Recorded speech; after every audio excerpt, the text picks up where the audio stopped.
Doktor mengatakan mana kalau buah pinggang ni dia tidak boleh minum berapa. So protein-protein dalam buah pinggang tu dia dah rosak, dah bocor, mula bocor. So memang doktor tidak menggalakkan lah untuk kita minum herba ataupun herba apa-apa dia tak bagi.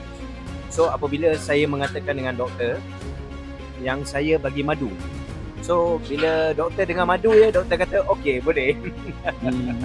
Itulah satu kemanisan dia kan. Yang saya berpuas hati sangat, madu Dr. Fazrul ni saya banyak beli madu. Bermakna saya banyak jumpa yang fit lah, yang banyak yang buku kan. So ada sintetik, campur gula. So bila saya sendiri makan madu Dr. Fazrul ni, makna keadaan tu rasa makin sedap, badan makin sedap. Itu orang tua saya belikan untuk orang tua tu. Yang buah pinggang tu untuk ibu saya yang mengidap buah pinggang. So alhamdulillah lah tak kena dialisis, hati pun semakin baik.